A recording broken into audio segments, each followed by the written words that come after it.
Olá,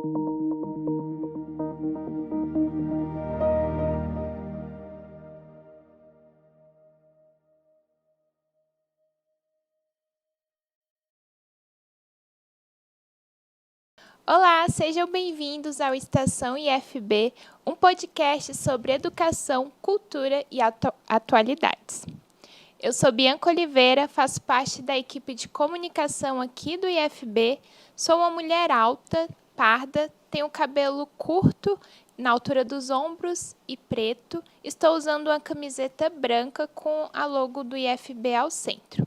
E hoje nós vamos falar de um tema interessante, bastante interessante, sobre produção científica.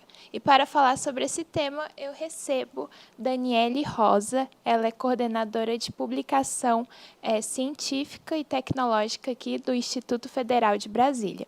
Seja muito bem-vinda, Daniele. Primeiramente, eu queria que você se apresentasse e fizesse sua audiodescrição, por favor. Obrigada, Bianca. Um prazer estar aqui. Então, sou Daniele, sou uma mulher branca, de cabelos longos, castanhos escuros. Estou vestindo uma blusa azul, uso óculos e sou baixa. Bom, para a gente começar, sobre o assunto, é bom contextualizar o pessoal que não sabe muito bem o que é um artigo científico. Se você pudesse explicar para a gente.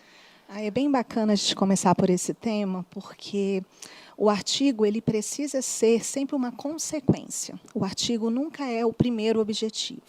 Por que eu falo isso? O artigo ele precisa sempre ser a decorrência de um estudo, de uma pesquisa. Então, o artigo ele não nasce sozinho, ele nasce de uma pesquisa, de um estudo. E aí esse estudo pode ser um tempo longo, um tempo curto, essa pesquisa pode ser um tempo longo, um tempo curto, pode ou não estar vinculado a um estudo acadêmico, como um mestrado, um doutorado, uma graduação, pode também não estar vinculado ao meio acadêmico, mas a composição do artigo ele precisa partir de um estudo prévio. Eu até brinco com os meus alunos que para se escrever um artigo de 20 páginas, você tem que ler 200. É claro que esse número não é um número nada exato, né? É uma brincadeira, mas uma brincadeira que tenta trazer essa informação de que, para se escrever o resultado de uma pesquisa, que é o artigo, a gente precisa ter estudado, ter aprofundado no tema. Então, esse é o primeiro ponto. Um segundo ponto importante é reconhecer que o artigo ele é um gênero textual, então ele tem as suas especificidades. Ele é um tipo de texto que ele precisa ter algumas partes, normalmente obrigatórias para sua composição, e que, ao escrever um artigo, eu preciso cumprir com essa obrigatoriedade desse gênero textual. Então, ele precisa ter uma apresentação, uma introdução do tema, ele precisa ter um problema. Então, o artigo ele precisa mostrar o problema e também os caminhos para a discussão ou até a solução desse problema. Então, o artigo ele pode se concentrar na discussão desse problema, que foi o problema de pesquisa, ou ele pode, inclusive, chegar na resolução desse problema. Então, o artigo precisa conter essas partes. Uma introdução, uma apresentação, um problema de pesquisa, uma revisão bibliográfica. Né? Lembra dos 200 textos? Uhum. É preciso que você conheça o que está sendo debatido na comunidade acadêmica sobre aquele tema. E o seu artigo, de alguma forma, precisa resumir esse movimento de discussão. Então, ele traz elementos de outros pesquisadores que já trataram daquele tema. É o que a gente chama de revisão, né? Ou revisão de literatura, revisão bibliográfica. Depois disso, a gente parte realmente para a discussão, né? Ou para a problematização desse problema. Então, o que acaba sendo também o desenvolvimento da sua própria pesquisa. Então, primeiro, o pesquisador vai lá e lê sobre como se tratou o tema escolhido. Depois, ele vai contribuir com a sua visão, com a sua perspectiva, com os achados de pesquisa para essa discussão do problema. Então, esse é o momento ali de desenvolvimento do artigo, ou de discussão. E, no final, a gente tem o que pode ser resultados, se for uma pesquisa mais aplicada, com estudos quantitativos, ou considerações finais também, que tem a ver também com mais uma reflexão daquilo que foi dito. Então, esses 2 pontos do que é um artigo que eu elenco aqui. Primeiro, saber que ele é um resultado de um trabalho anterior, que é o trabalho de pesquisa, e ele tem uma estrutura textual muito específica que a gente precisa conhecer para poder compor o artigo. Sim, essa parte que você comentou é sobre o processo de escrita, né, de produção. E para aqueles que desejam publicar esse artigo, quais etapas? A publicação do artigo, a gente tem caminhos, né? O principal caminho deles são os periódicos acadêmicos ou revistas. A gente muda um pouco o termo, porque revista, normalmente a gente chama essas revistas que vendem nas bancas, enquanto periódicos estariam mais ligados ao mundo acadêmico. Mas o termo acaba oscilando quando a gente fala disso. Para publicar em um periódico, a primeira coisa é pensar no tema. Então, o seu tema ele pode ser suscitado por revistas específicas. Então, eu tenho revistas que lidam apenas com a temática da educação, outras que lidam apenas com as ciências da saúde, ou outras das engenharias, por exemplo. Então, eu passo para o tema. Ou eu tenho revistas que são multidisciplinares, ou interdisciplinares, que aí ela pode aceitar textos em que esses temas se juntam, não são isolados.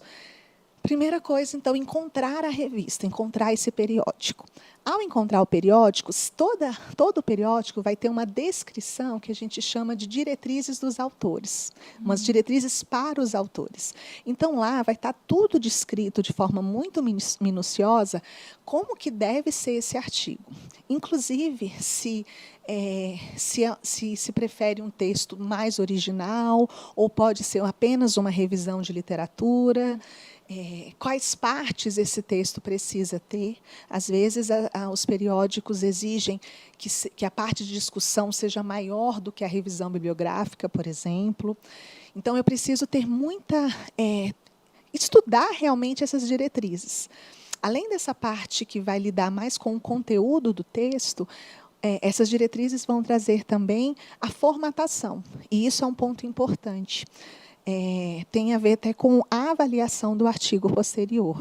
Se o artigo precisa estar com qual fonte, qual tamanho de fonte, como é que eu faço a citação, se eu uso a ABNT ou se eu uso a APA, que são 2 formas de registrar as nossas referências. Então, essas exigências, que são exigências de formatação, elas também constam nessas diretrizes. E é muito importante que os autores se atentem a isso. Há periódicos que recusam um texto pelo fato de não estar nas diretrizes. Então, a gente precisa a revista exige um texto de até 20 páginas. O autor mandou com 22, recusado.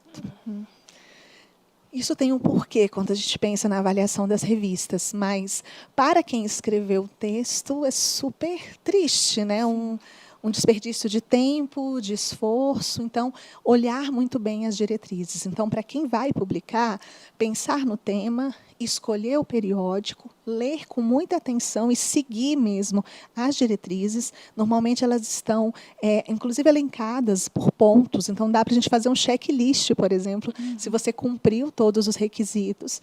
E esse envio, normalmente, é um envio eletrônico. Tem um sistema que chama OJS, que é o sistema mais comum de revistas. Então, esse sistema, a gente submete o artigo, normalmente em arquivo Word, via essa plataforma. Lá acontecem os processos editoriais e por lá que a gente se comunica com a comissão editorial, com os responsáveis pela revista. Então, normalmente é esse processo. Entendi. E existe um mito que só pesquisadores podem publicar. É verdade ou qualquer Tem uma parte de verdade. Não chega nem a ser somente um mito. O que acontece? O processo de avaliação do artigo é um processo muito complexo. Depois eu até posso detalhar um pouco mais. E o que as revistas acabam preferindo? Quando a gente tem trabalhos de pesquisadores mais experientes, é quase que certo que esse texto também vai ter uma qualidade maior, porque já é um pesquisador que ou passou por muitos anos de estudo, ou já fez outras publicações. Então, isso faz com que o texto seja mais aceito, até rapidamente, do que um pesquisador iniciante, que é o primeiro artigo que está escrevendo. Então, a gente tem, sim, aqui periódicos que aceitam, por exemplo, somente trabalhos de doutores. Por que faz isso? Porque está pegando os artigos de pesquisadores bem experientes, muito experientes, né? Quem já finalizou um doutorado já está muito experiente na sua área de pesquisa. Mas o sistema de periódicos, pelo menos o brasileiro, tem se aberto também. Hoje a gente tem revistas, por exemplo, destinadas a publicar trabalhos de graduandos, de graduados, até porque, para que eu tenha um pesquisador experiente lá, quando ele termina o doutorado, ele precisa começar. Sim. E se a gente não dá uma oportunidade para que ele comece, dificilmente ele vai chegar tão experiente lá. Então, também é um processo. Então, não é bem um mito, é quase uma verdade, mas a gente acaba tendo espaço, sim, para todo mundo, né? É claro que uma revista que prefere publicar de quem já é mestre ou doutor, dificilmente vai aceitar de apenas um graduando. Isso vai acontecer. E existe diferenças na estrutura de um artigo conforme a área de conhecimento? Você já falou um pouquinho, mas se você puder especificar mais. São diferenças sutis, mas existem. Como eu falei, por ser um gênero textual, ele tem uma forma um pouco fixa. Então, vai ter uma introdução, uma apresentação, eu vou ter um espaço, por exemplo, para escrever a metodologia, como é que minha pesquisa foi desenvolvida, eu vou ter um espaço da discussão, eu vou ter um espaço das considerações finais. Mas, quando eu penso, por exemplo, em áreas das exatas ou das engenharias, que vai usar, por exemplo, mais análises quantitativas ou pesquisas aplicadas, grupo focal, a forma do texto vai ser diferente, por exemplo, de quem vai produzir um conteúdo nas ciências sociais e humanas, por exemplo. Eu sou da área de literatura. Então, um artigo sobre crítica literária, ele, de alguma forma, ele vai priorizar a discussão em detrimento da metodologia, por exemplo. Porque qual a metodologia da crítica literária? A partir de um ou dois pressupostos, ler a obra literária, debater com a obra literária. 2 linhas a gente escreve a metodologia. A discussão, que é esse debate com a obra literária, que vai ser a grande parte do artigo. Agora, se eu pego, por exemplo, de uma área de ensino, em que houve um estudo aplicado, uma pesquisa com pessoas, com entrevista, grupo focal, a parte da metodologia precisa ser bem maior. Então, eu tenho que explicar quem era esse grupo, como que ele foi encontrado, que tipo de entrevista eu usei, quais foram os dados que eu recebi e como que esses dados serão analisados. Está vendo que, nesse artigo da área de ensino, a metodologia vai ser bem mais extensa. De alguma forma, vai ser bem maior do que no de crítica literária. Então, tem diferenças que, de alguma forma, são sutis, porque a gente respeita a divisão, a particularidade do gênero artigo, mas cada área, de alguma forma, prioriza uma das partes, né? Acaba tendo uma priorização. Se a gente pensa, por exemplo, um artigo da área de farmácia. Pensei em farmácia porque vamos imaginar que é a criação de um medicamento. Eu vou precisar descrever nesse artigo os passos para a manipulação dos produtos químicos. Esses passos vão estar na metodologia, como eu lidei com isso, e vão estar na discussão. E qualquer outro pesquisador precisa saber tudo do que foi feito, porque ele precisa ou pode reproduzir aquela experiência, aquela produção daquele medicamento. Então, essa parte vai ser bem mais extensa, bem mais detalhada, que num texto, por exemplo, das ciências sociais, não seria. Entendi. Agora a gente pode falar um pouco sobre a outra parte, sobre a avaliação científica, né? Como ocorre a avaliação de um artigo científico? Como os revisores, quais critérios eles tomam como base para avaliação? A avaliação é um processo bem complexo para as revistas. E tem dois lados também nisso. Tem o lado da equipe que gerencia a revista e os próprios avaliadores. Vou começar falando da equipe que gerencia. Como que é feita? O artigo chega para nós fazemos uma primeira avaliação, enquanto corpo editorial, se o tema se adequa à revista, se o artigo tem uma estrutura mínima, né, desse gênero textual, se ele está bem composto, se ele contém as informações necessárias. Primeira avaliação. A partir da aprovação nessa avaliação, o texto é indicado a avaliadores externos. Se, por acaso, o artigo não é aprovado nessa primeira parte, ele já retorna para o autor, com a justificativa de que ou faltava partes. Vou dar um exemplo. Pensando, por exemplo, num pesquisador iniciante, ele finaliza o seu TCC na graduação, e ele não sabe que a estrutura de um TCC é diferente da estrutura de um artigo para o periódico. Ele vai lá, pega o TCC dele e encaminha. Então, ele vai chegar na equipe editorial e ele não vai ter o formato de um artigo. Vai ser recusado. Aí vai ser retornado ao autor, explicando que ele não está no formato exigido pela revista. Sendo aprovado, então, o formato do artigo corresponde ao conteúdo da revista, ao interesse do editor, ali do coletivo da editora, a gente seleciona os avaliadores.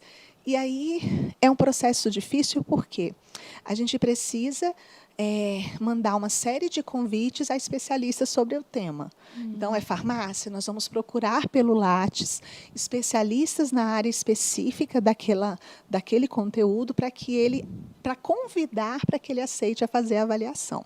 Então, isso leva um tempo e um trabalho braçal muito grande, que é encontrar o currículo, fazer o convite e esperar o aceite ou não.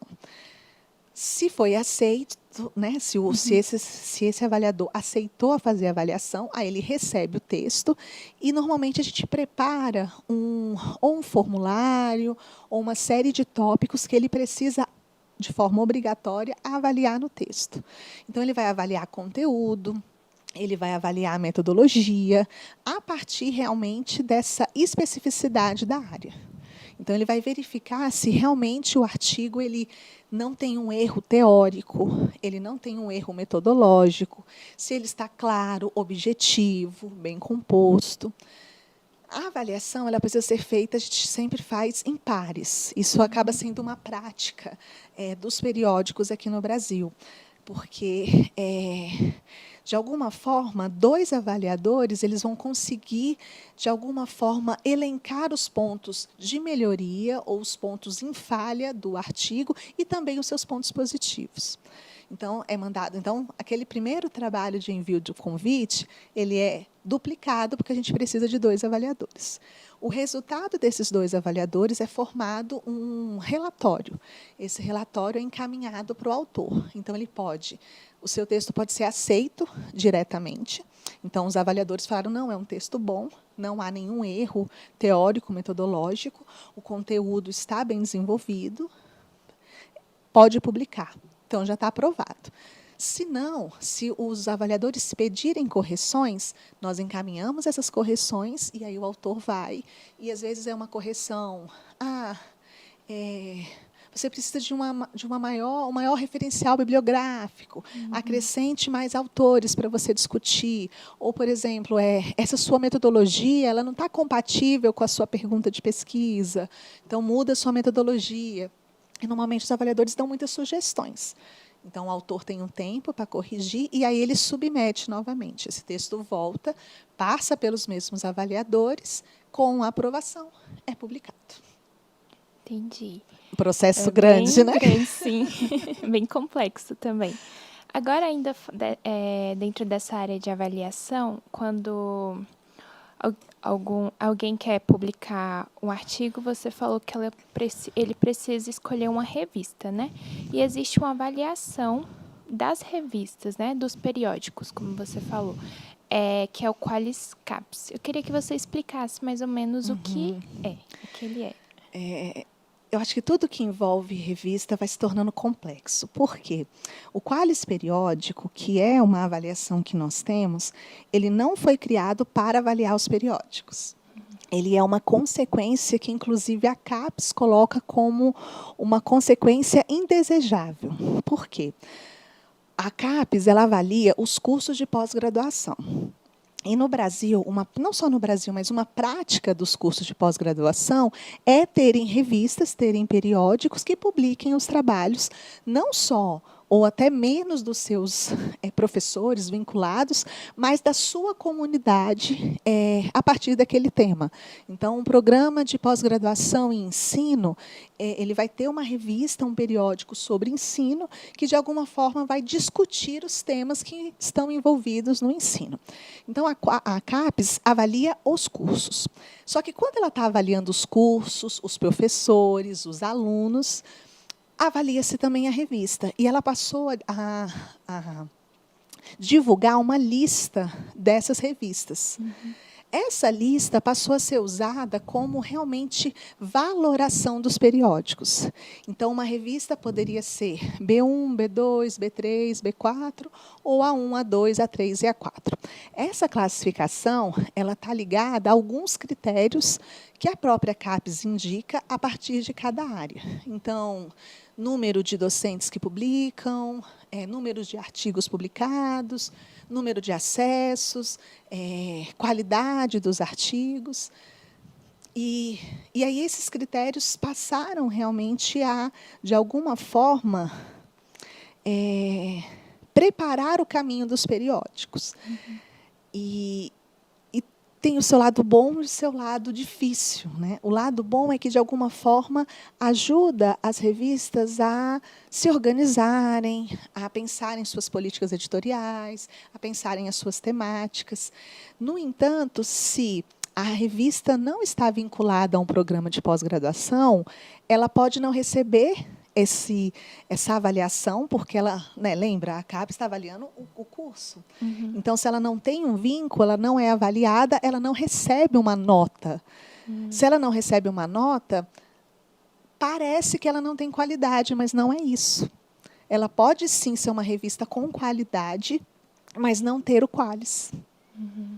Então, isso é uma questão. Essa questão gerou algo que, bem recentemente, a CAPES está tentando resolver. Então, a partir agora de 2025, há uma nova forma de avaliação do Qualis. O Qualis continua avaliando os cursos de pós-graduação. Ela não vai mais liberar uma lista que, de alguma forma, classifique os periódicos, e ela vai começar a trazer resultados por artigo, e não mais pela revista. Uhum. E por que por artigo? Porque, por artigo, a CAPES consegue vincular melhor a produção aos docentes da pós-graduação, aos discentes da pós-graduação, a qual ela realmente está avaliando. Então, de alguma forma, essa modificação vai responder um pouco mais às necessidades da própria CAPES e, de alguma forma, nos ajuda também, porque aquelas revistas que não estão vinculadas a um curso de pós-graduação, elas podem ter, inclusive, mais liberdade, porque elas não vão estar mais vinculadas a um critério que elas não conseguem nunca alcançar. Então, uma revista, nesse Qualis, a melhor revista era uma A1. Uma revista que não fosse vinculada a um programa jamais chegaria a um A1, uhum. Mesmo que seus textos tivessem altíssima qualidade na sua área, porque ela não estava vinculada. Então, isso não vai acontecer mais agora com esse novo sistema, que a gente não sabe bem ainda. A CAPES, ela anunciou essa mudança agora, no final de 24, e agora, em 25, os critérios de avaliação vão ser indicados por área. Então, a gente ainda está descobrindo como é que vão ser esses critérios. Entendi. A gente está falando de CAPES, mas talvez a galera que está escutando, ouvindo, não sabe, né? É uma abreviação de Coordenação de Aperfeiçoamento de Pessoa de Nível Superior, não é isso? É um setor do Ministério da Educação, em que ele é realmente voltado para o aperfeiçoamento, como está no nome, do curso superior. Então, ela avalia os cursos, É por ela que a gente recebe as bolsas. Por exemplo, o PIBID, que é um programa de formação, é via CAPES. O PIBID para formação de docentes é via CAPES. Os cursos de pós-graduação, para serem aprovados, passa pela CAPES. Então, a CAPES é realmente esse centro ali que vai pensar as políticas públicas do ensino superior e da pós-graduação. Sim, agora a gente pode falar um pouco sobre a revista do IFB, né? Ele tem a revista Eixo. Você pode falar um pouco sobre ela? Quando ela surgiu? A revista Eixo, ela surge em 2012. Ela é praticamente acho que uma das primeiras ações quando se forma a editora do IFB. E aí o que eu vou contar é a história, porque eu não estava aqui, mas foi um esforço realmente grande dos docentes no momento de ter um espaço, primeiro como uma editora, e um espaço acadêmico de divulgação e de debate nesse mundo científico. Então, a Eixo ela começa em 2012. Ela vem sendo publicada, ela já teve em forma semestral, agora ela está como quadrimestral, então são 3 números por ano, e a gente tem conseguido cumprir realmente essa periodicidade. Eu dou ênfase nessa vitória de ter conseguido cumprir, porque o processo de editoração de uma revista é bem complexo, bem difícil. E nem sempre a gente consegue ter uma equipe, ter a colaboração, né? Acaba sendo difícil, mas a Eixo, nesses anos todos, né, desde 2012, ela vem conseguindo se manter. E suas publicações vêm contribuindo bastante, né, com a divulgação de vários temas, porque a Eixo, como eu comentei anteriormente, a Eixo não está vinculada a um curso de pós-graduação. Então, ela sofria em relação à CAPES, né? A nossa classificação sempre foi muito abaixo do que a gente merecia, porque nós não estávamos vinculados. E a gente tem mantido uma qualidade. E nós também somos uma revista interdisciplinar. Então, a gente publica todos os temas. É claro que, de alguma forma, a gente acaba tendo uma tendência à área de ensino, porque o IFB acaba, né, claro, como consequência das nossas práticas como comunidade. Mas a revista é multidisciplinar. Então, a gente recebe textos das engenharias, das áreas de saúde, das ciências sociais e humanas. Então, ela tem uma variedade de textos, de pesquisas muito grande.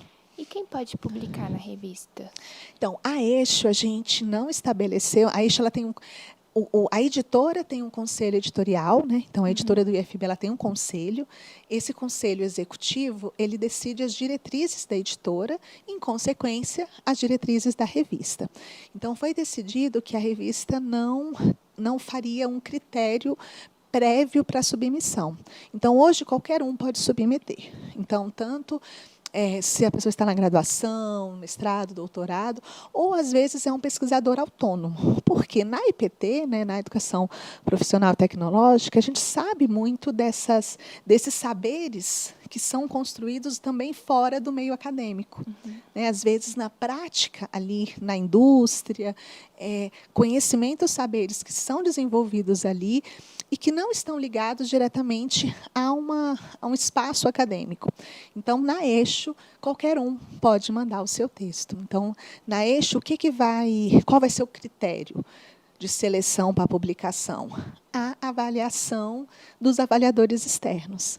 Então, se é um graduando, se é um pesquisador independente, se é um doutor, se o texto tiver a qualidade para ser publicado, for avaliado positivamente, ele vai ser. Não tem problema quem foi, né? Isso não vai ser um critério. E o processo de submissão, no caso, então, é como as outras também, revista? Ou tem algo específico? O nosso é algo... A gente segue outras revistas, mas quais são os critérios normalmente de submissão? Ou as revistas fazem dossiês temáticos, então a revista lança um tema e os pesquisadores que debatem sobre aquele tema fazem a submissão, ou elas têm o que a gente chama de fluxo contínuo, em que os autores podem mandar seus textos independente do tema. Nós temos o fluxo contínuo. Então, a nossa revista recebe as propostas de publicação a qualquer momento, de qualquer tema. A Eixo tem também a chamada pública para dossiês, que ela ocorre paralelamente à submissão do fluxo contínuo. E aí o dossiê tem uma série de regras, como é uma chamada, então tem que ter um número X de textos, não tem uma temática específica, mas os textos precisam estar dialogando numa temática, mas aí é uma chamada pública específica. Mas a gente recebe tanto por fluxo contínuo, como por essa chamada pública do dossiê. Entendi. Para quem ainda tem dúvidas sobre esse assunto, como entrar em contato com a editora IFB? Nós temos um e-mail, o e-mail da editora, que é editora.ifb.edu.br, e nós temos o e-mail também da revista, que é revistaeixo@ifb.edu.br. E nós temos o nosso site, o site da editora, que é editora.ifb.edu.br, e dentro do site da editora é possível ir para esse espaço que é o sistema do OJS da revista. E aí lá você tem acesso a todos os textos anteriores desde 2012 e as chamadas, né, tudo está ali para poder, as diretrizes dos autores, tudo está ali bem explicado para poder fazer a submissão. Muito bacana, Daniela. Eu queria muito agradecer pela sua participação. Acredito que esclareceu muitas dúvidas, até mesmo minhas. E é isso. Você quer deixar alguma consideração final para o pessoal? Eu queria agradecer a oportunidade. Estar na coordenação da editora me alegra bastante, porque eu gosto muito dessa área de produção de conhecimento. Então, fiquei muito feliz com o convite. E ressaltar a importância das publicações, a importância de começar a pesquisar também, então, a coragem de mandar os textos, e que a revista Eixo é um espaço privilegiado para esse envio. Então, estamos realmente aguardando os textos aí de todos os pesquisadores que se interessarem. Que legal. Bom, gente, foi isso. Mais um episódio do Estação IFB. Espero que você tenha gostado.